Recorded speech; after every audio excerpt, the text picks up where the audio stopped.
back to Cryptic Gaming. Captain Cryptic here. Man, I hope you've been having a wonderful weekend. So obviously the work week is coming back in. I hope you've enjoyed the game. I've seen a lot of new players coming in. I'm pretty sure these guys are coming in from PlayStation because the game hit PlayStation Plus for free for you if you have PlayStation Plus. So definitely check it out if you're on a PlayStation, guys. Unfortunately, us here on Xbox, we still have to buy the game. So hopefully coming soon to Game Pass. I've not heard any news on that yet, but definitely keep an ear out to let you guys know. Now, I've been putting out a lot of beginner videos to help people, but I hope that they're helping some of you who are coming back in from year one. There's been some changes, and today we're talking cartography. Now, if you don't know what cartography is, that has to do with the study of maps, and that's what we're looking at today. We're going to look at our map. So we introduced you a little bit to the helm, but there's more stuff you need to understand about the basic map.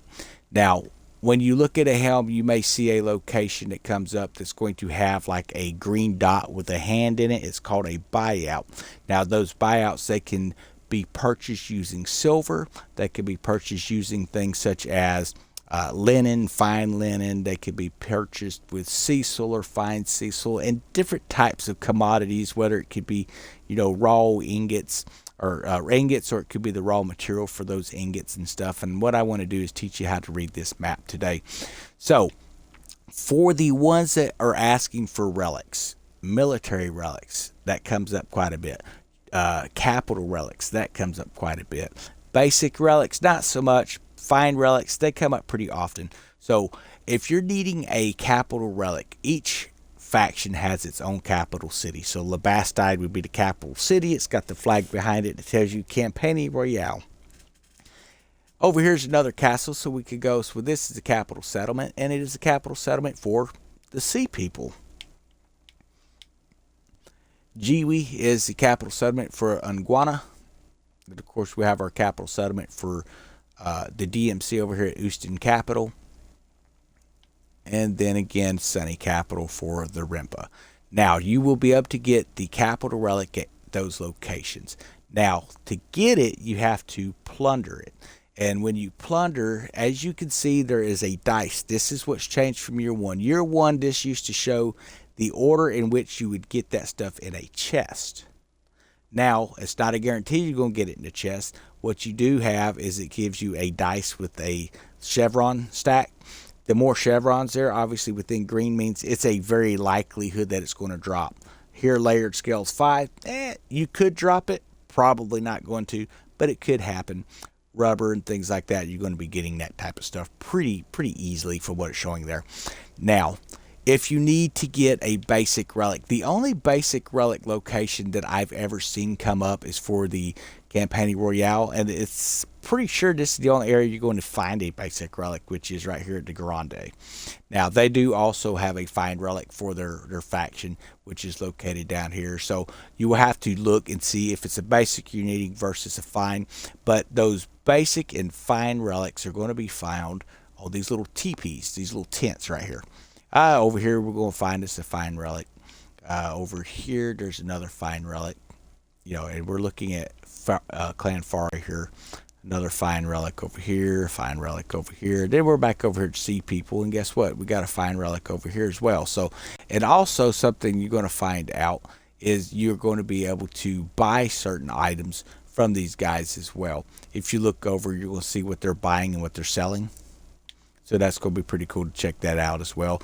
Now, when it comes to military relics, these forts here, anything that says fort is going to have a military relic that you're going to be able to get. And you got to completely, like I say, plunder that out to get those military relics. So that's where you're going to pick military relics up. So I hope that shows you the relics. Now, I am going to teach you something that you may or may not know, whether you're new to the game or seasoned. If you zoom in close enough, you're going to be able to find that there's different types of materials. Now, if you're sitting here and you're like scratching your head going, okay, I need to find where the linen's at. Well, instead of coming around trying to find the linen, you can code over to your knowledge tab, and you can go to the codex and you can track it that way. If you want to, you don't have to. Up to you if you want to. What I do recommend is just looking for the commodity icon. Hey, right there, we have a weaver. What do they deal with? Oh, they deal fine linen. So you could plunder that place and you can get linen, but also understand this location is being uh, it's being funneled or funded with actual linen that's being picked up in the game. If you've ever come over here to Africa and you go, you know what, I'm going to get me some of this linen that's laying around here, and every time you come over to the linen area, they've been depleted. You can't, there's nothing there to harvest, but you see little droppings that say like, oh, we'll pick this one up, you can pick up one here, you can pick up one there. If you follow that trail of crumbs, it's going to take you to the ship. It's a harvester ship that is harvesting those items. It's an NPC, means it is being controlled by the game, guys. It's a non-player character, and what that is when you sink it, you're going to take that stuff. Now you can buy goods from these locations. I recommend that you plunder them because you're going to get more out of it, and you want to save your silver because you might have a buyout for silver. And that's really all I basically use my buyout or my silver for, is doing buyouts and more, because it's a quick way to convert that stuff into pieces of 8. And again, same thing with wood. So if you're looking at a lumber yard and say, okay, well, there's teak planks, that means that the trees in that area are going to be teak. And there's, of course, going to be harvester ships harvesting that teak wood. So you can just sink those guys while you're coming along out here. If you keep the harvester ships destroyed, then the stuff will grow back on the banks naturally, and you can get more items that way. Now, foundries, you have like cobalt ingots. Same thing here. If you see that they're doing cobalt ingots, that means that you're going to be able to find some areas to harvest cobalt raw out of the ground. And same thing, if you're finding crumbs, look for a harvester ship. Over here, you're seeing like nickel. You're seeing, let's see here, fine linen over here as well. You just have a lot of lumber yards and stuff. But that's how you're reading the codex on the map. I hope this is helping you guys out. It may seem boring to some of you guys, but it's one of those things where once you understand the map, it's a lot quicker to jump in there. And like I said, you can use that codex. I don't like having a bunch of stuff being tacked all over the map. It's just too cluttered looking, and then you got to go in and remove it and all that kind of mess. So this is going to help you out as well. So, but like I say, quickly you can zoom all the way out. That's going to give you a quick view of capitals and forts, and of course, obviously your convoys and your mini bosses and stuff like that. So miniature bosses, they're going to be like, they used to be called bounties, and you actually pick up the bounty on the boards and stuff like that.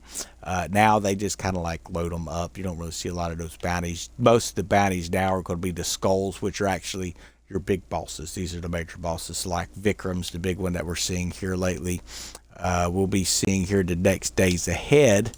Obviously, let's go to this calendar here to show you this, guys. This here is the Autoless event, which is coming to a close here pretty soon. We're finishing up on this on the 10th, which will be Tuesday morning. We're going to be getting the Glory Adorned and the Hellfest cosmetic sets that we're going to be able to get. Now, that's going to be a convoy that we're going to be able to take out. Now, I don't know if that means we're going to be able to get those heliports from there or not. We're hoping that means we're going to be able to. We'll just have to wait and see what's dropping. But the cosmetics is going to be pretty nice to see on that. And again, over here on the 17th, Hellfest is coming in here as well. So definitely make sure you come in and sink these ships and get what you can out of it. It's going to be definitely worth it. But you're also going to see some new to the new players, older classic things that we used to farm, the Soleil Royale, the Wolf Hunter that's coming back in. It was in here, I think it was actually a week or two ago. He's kind of rotated in and out a few times.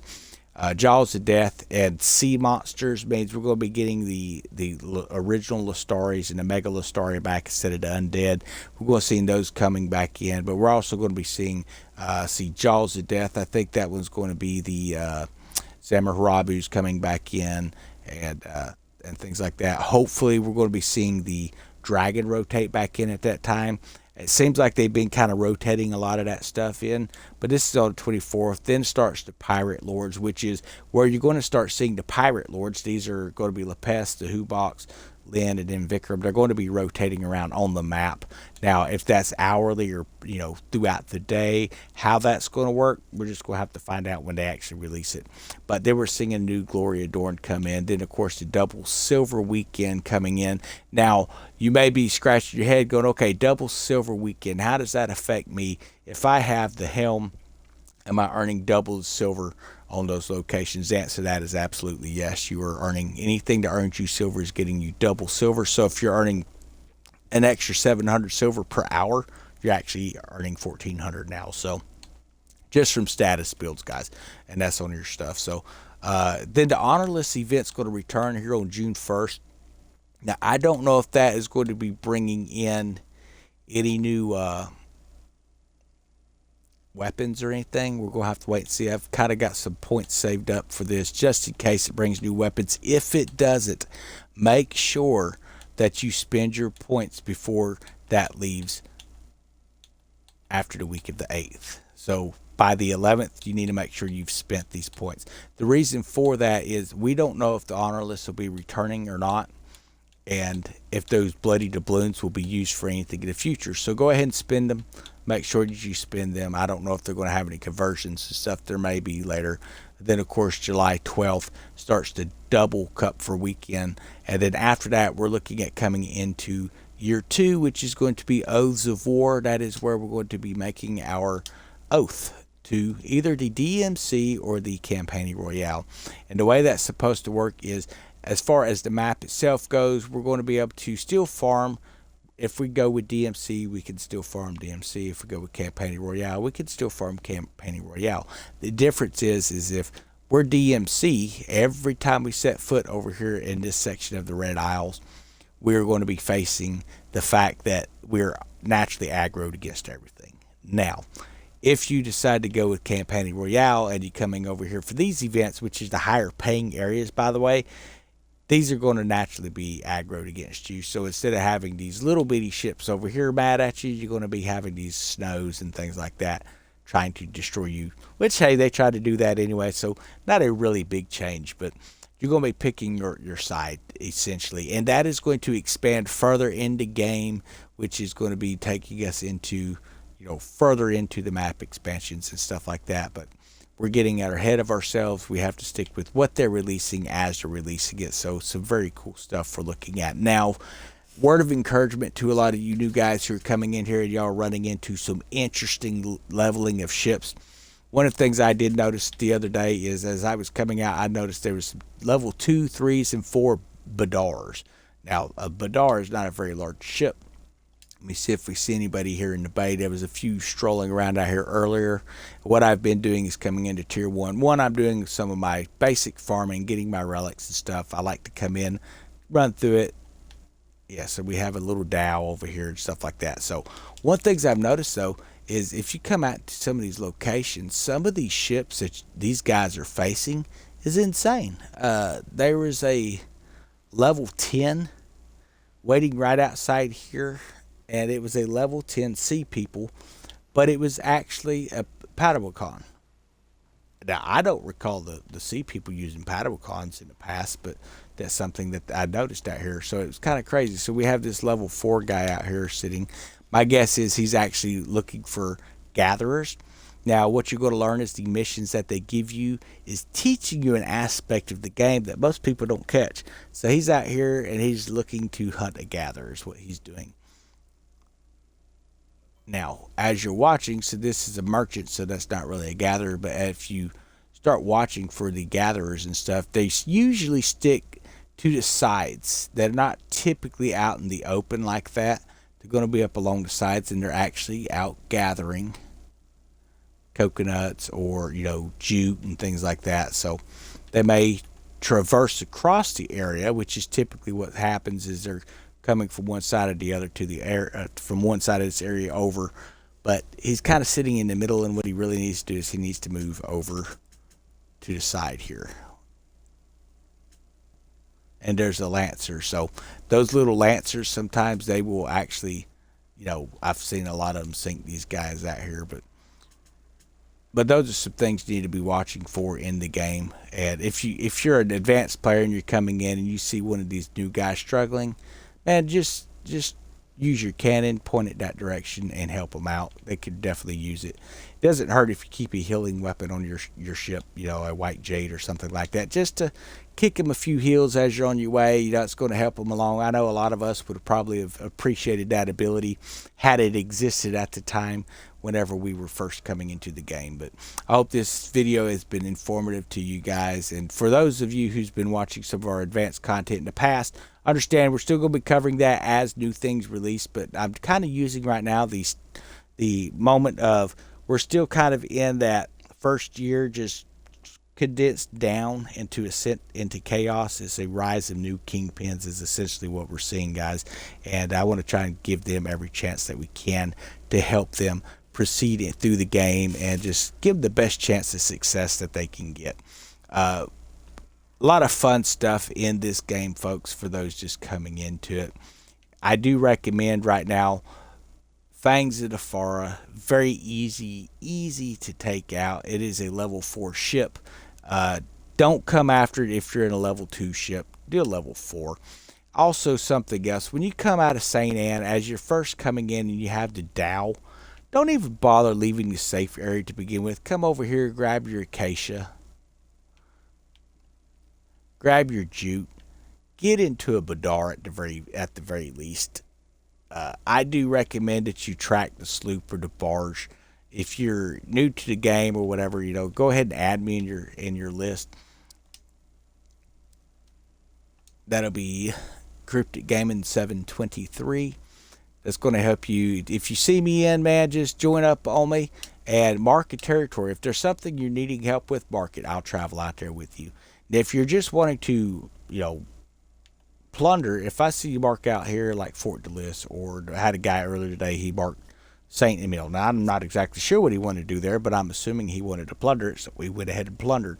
And then we started hitting a lot of these little convoys and stuff, and he went from a badar to, hey, guess what? He ended up in a really nice sloop and was able to kick him some decent weapons, get him started with that. Now, if you're wondering what weapon, what ship I need to be using right now, I'm going to show you what I like at your level. Now, you can jump straight into a medium-sized ship if you want to. Now, you're going to have to go. I don't know exactly where the blueprints are located anymore. I've heard that you could actually get all the blueprints right here. I know that some of those blueprints were actually located to Hillock Panjara back in the day. So, regardless of where it is that you're needing to get it at, you can build a really nice ship. And here's are two that I highly recommend. The barge and the sloop. I'm really keen to the sloop personally, but the barge is also a fighting ship. They're DPS ships. They have a decent hull. They have really great perks like wildfire perk, and then of course the sloop's going to have a great explosive perk. Now, either one of these ships you can use what's called a fire bombard, and you can pick those blueprints up by going to right the knowledge tab and coming into codex, and then you're going to look at top deck weapons, and you will go to bombard. And you may have to start with the bombard 1. You might be able to use bombard 2. It depends on what your level is and what your ship is upgraded to. The fire bombard 3 is what you're goaling toward. All right, that's where you're headed to. The goal you want to get to is get this. This is going to be a great weapon. It's going to carry you all the way through the game, whether you've upgraded or not. It's going to carry you all the way through the missions of the game. You can use it on your small ships. You can then move it to your large ships. Definitely recommend using it. You can move it to Paddlecons. You can move it over to Sandbucks. You can use it on any of the ships that's in the game, guys. People still use this today. I still use it on mine. You can ascend it later on if you want to and make it even more powerful. But understand you can actually use these typical bombards and you're going to get a pretty high base. So like we're looking at a 3712 base out of that. We're looking at a 3802 there. So it's pretty close. But once you ascend this 4 times later, it's going to actually be stronger than anything else that you're going to ascend. So these are some great weapons to invest in for later as well. But yeah, so these are some of the entry level weapons. Like I say, fire bombards, that's where I started at there. And then, of course, the demi cannons. These are some amazing weapons here. Now, they require you to be a lot closer. These are called an all deck weapon, so you're going to get top deck and mid deck with these. A little bit more powerful shooting that way, but less range. So, what I enjoyed, I like the Zama 3s. Of course, you know, you might have to start with the 1s and the 2s and work your way up to those 3s as well. But same thing, tracking it, you can track it over and try to find that blueprint using the codex there, guys. A lot of these, like Phoenix Talons, Foul Isle, and Declines, these are weapons that you're going to get from special events and stuff. They will actually start to rotate in. This one here right now you get from Unita as part of that honorless event. The Foul Isles, you'll have to get those from William Blackwood when they rotate in. The Phoenix Talons, I could actually build these. So, again, let me know. Find me in game. We can get you something. But like I say, I most of my stuff is done on Discord. I don't use in-game chat. It's been too buggy for me. And it may be fixed now. I don't know. I mean, there's people that use it all the time, so I guess it's working pretty good. There at one time it didn't work at all. Then it was kind of buggy, but it sounds like they've kind of got it fixed up. But I don't typically use in-game chat. When I'm playing the game, I'm just playing the game. If you want to talk to me, you need to be in a Discord group, and we'll make sure we put that link down there for you. So, hope that's going to help you out as far as your weaponry and your ship. Now, if you come down to this location here, you're going to find, not the Missouri, you're going to find that there is typically, right here by Fangs of the Far, you're going to find out that there's typically some convoys that run through this area here, and they're not always marked on the map, mind you. You'll find these convoys, and they're going to drop a Royal Custodian armor. That's great armor, especially for the beginning players just coming into this game, man. I do recommend that you pick that up in the game. And really, any of your little convoys are going to be carrying that. So like over here's a convoy. No, I'm sorry, that's mini boss over here. There's just a convoy. These may be a little advanced for some of you new guys coming in. So, like I say, take out Fangs of Farah. You can see it. There's a little fast travel area right here, the Mother Shipwrecks. You can see it right here in this little zone. And wait, you'll see it look like a gold ship, a little sparkly looking ship. That's the one you want to hit. Hit it with your friends. Come in, just slaughter that thing. Make sure that you take the armor home, put it on your ship, and it's going to give you that much more boost. Now, if you're looking for a great armor that, you know, while you're in the meantime, something that you can build, I'll show you the location here and a great armor that you can get. I used this one for a long time. I actually used it so I could get my Royal Custodian.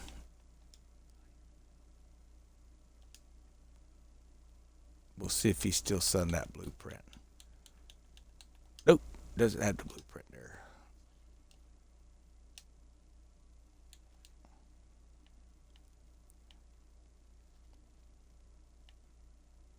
It may have actually been Elder's Cave. Let's go over here real quick. I apologize. Like I say, this has been over a year ago, so it's not exactly fresh in my mind.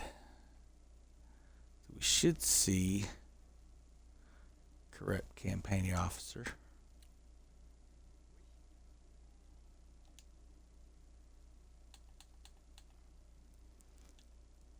And he's got some. The Bastion 3s, okay. So they've moved quite a few things over here. I actually had picked up, it was called Layered Scales, I believe. I already got these. Let's see which one it was here.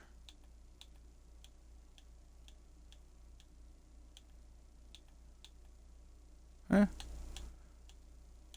Well, so the Bastion would it's not a bad armor. It's something you can pick up pretty easy, pretty cheap too. I mean, it looks like for a Bastion 3 you're looking at 5,000 silver, well 5,010. But it's going to give you a decent gear score. That should be able to give you some resistance against burning and piercing, which is going to help you with a lot of these early convoys. So definitely make sure you pick it up. Now you can jump over and get like the Bastion 1, but you're not getting quite the same amount of armor. I mean, you're looking 500 versus 1,000. So I think you're definitely better off to buy the Bastion 3, but get what you can afford. But once you're able to get that, that should get you where you can farm out those convoys to get that Royal Custodian, because that's going to carry you for a long, long time. And once you get to the point where you can start hunting sea monsters, you're going to want to come to Lenitra and pick up the Ouroboros blueprint. Now, that used to cost monstrous teeth. We'll look and see what that's cost now. It seemed like it was 50 if I'm not mistaken. 50 of those teeth. And they definitely give the teeth a lot more generous than they used to. Yes, the 50 the monstrous teeth. And to build it, you then need like Zamaharabu scales and stuff like that. That's going to be that Jaws of Retribution that's coming back here pretty soon. But something you can also do is there is a Raver's Vengeance that pops up here. This is a dead Zamaharabu, and you still get the scales and stuff from him, but you also get putrefied scales, which are used for other types of armors as well. So great stuff to do. Make sure that you're farming these things as you can with your groups, and always ask for help, because there's almost always someone in the game that they'll see it pop, and we're going to come over and give you a hand with it. So y'all have a wonderful day.